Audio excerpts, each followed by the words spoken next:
Okay, so this is our project about paralanguage. Here. There. Paralanguage is how you say something, so like with certain words of how people say, like you can say okay, and it just means so many things, like you can tell that somebody's annoyed, angry, or just like doesn't want to talk. It also, with that, it also shows like the emotional state of a person. You can tell like how they say, oh, I'm fine, like they use inflect in the way that they say the word. And attitude, you tell if somebody has like a really good attitude or a really bad attitude, and just basically a personality of how they use it in a conversation throughout, or like throughout your friendship and stuff. And there is many elements of paralanguage that you can tell, so like pitch and inflection and volume and all of those just like helps you understand the person's emotions or just the attitude and stuff, the way that they use all of those.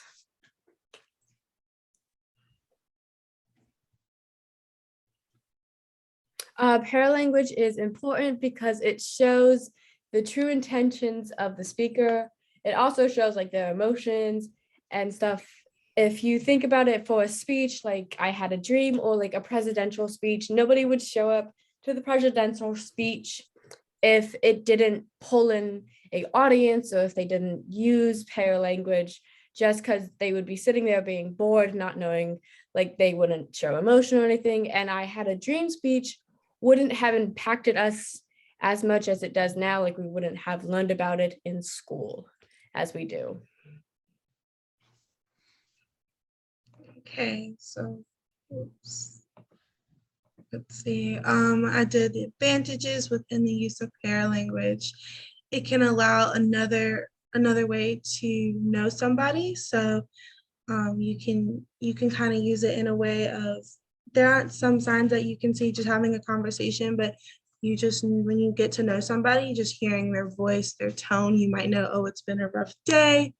And for somebody, or oh, they must be super excited. It kind of gives you a little bit more of a know with their paralanguage. It also expands one ways of expressing themselves. So I said an example would be to a child is going to Disney and they're so excited and they're telling everybody. A way to show that without even saying I'm excited to go to Disney is simply how fast they're talking, how loud they're talking. You know, they might be screaming like I'm going to Disney. And that is definitely a way to show that paralanguage. There's a lot of variety to add to a conversation with paralanguage. It adds just, layers to a conversation. Some of them are pitch, volume, tone, speed, and inflection in the speaker's conversation.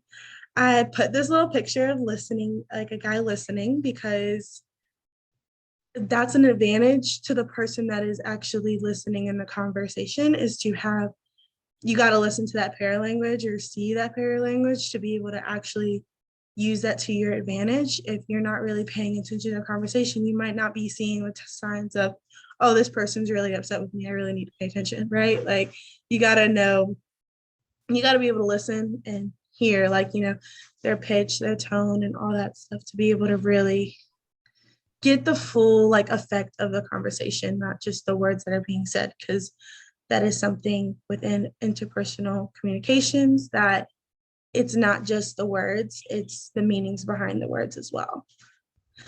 So some disadvantages of paralanguage is with this age and technology, we can do so much. So like we can text, we can send emails, we could send a reel of just our mood or something. We're not really being able to face-to-face talk to people as much, and you can simply send a text of okay, and that person may assume it's an okay, you're mad at me, instead of a just okay, like I get it, I'm understanding your text. So that's kind of dropped off in that kind of side of communication, is we're not really understanding text as much. I mean, you know, if somebody puts caps in their entire email, you might think they're yelling at you, but really they're just super excited. So they're trying to get that point across, but you're missing that tone and inflection and volume of the voice.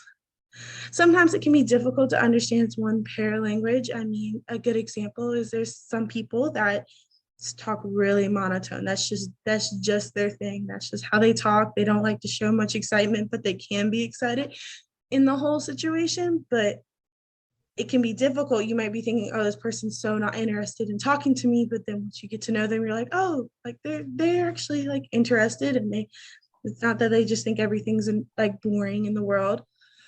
Another thing, which isn't just a disadvantage, is also an advantage because sometimes it's a way to bring cultures together, but it is a disadvantage as well, is paralanguage within cultures can be a little different and can be confusing. I mean, a wave to us might be a wave to someone else. I know that's not really how it is, but it's just a simple, that's a cultural thing where in more like as an advantage, you wave to somebody, they might assume that you're saying hello or hi or you're being friendly.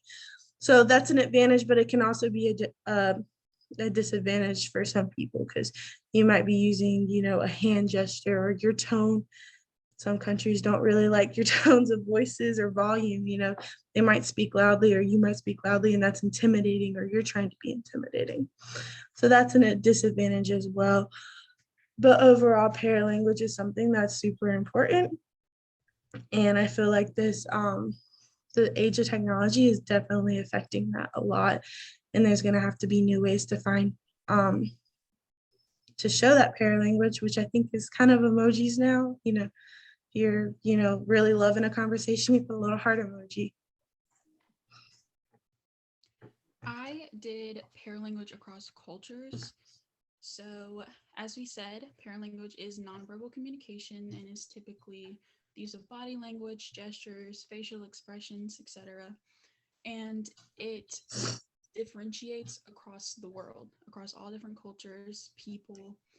And one example of that is vertical versus horizontal cultures. So in America, we are considered horizontal, which is basically everyone is treated equally or presumed to be treated equally, and we are we are a democratic country.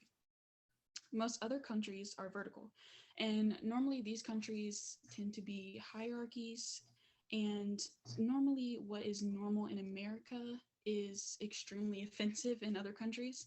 So a lot of times that could be a big barrier between like let's say you're going and you're traveling to another country and you make eye contact with someone and you sit there and like you stare at them or something, that could be very offensive to someone in that country, whereas you're thinking to yourself, oh, like I'm just kind of like looking at this person like it's fine. But that can be a huge issue.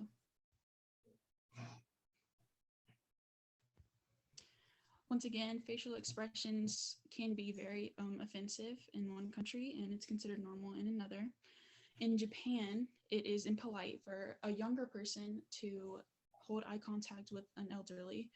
And if they do make that eye contact with someone who is older than them, then they are expected to look away first out of respect. And also in class in Japan, a teacher cannot fixate on someone throughout the whole class period. That is also considered disrespectful. Greeks typically take silence as someone being rude or ignorant or just not wanting to listen. Whereas Egyptians, they take silence as someone saying, oh, yeah, like they're for it or acceptance, consent, etc.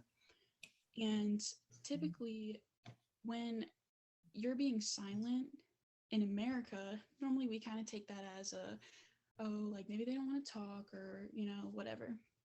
But in these countries, if you are typically silent in like a group setting, sometimes that may mean like, oh, I'm doing this out of respect for this person, I don't want to speak or engage in small talk. And that's another point of between the differences between different cultures.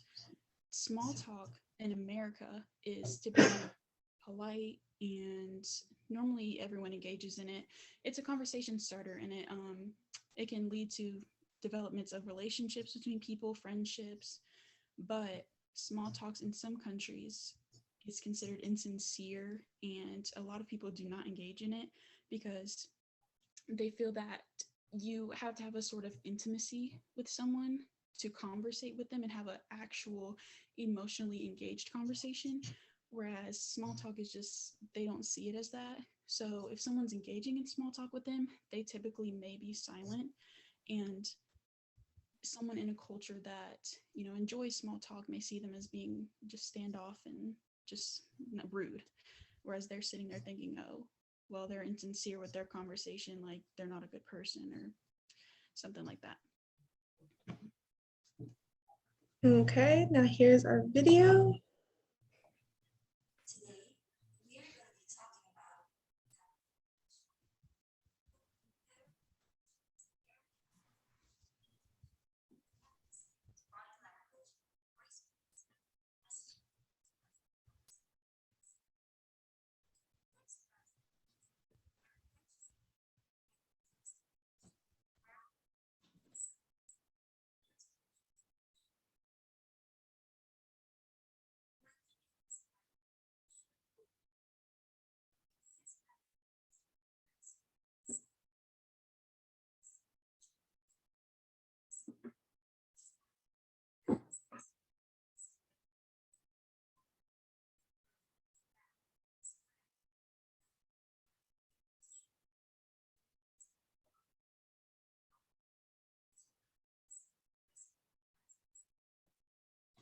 All right. And this is our reference page. Let's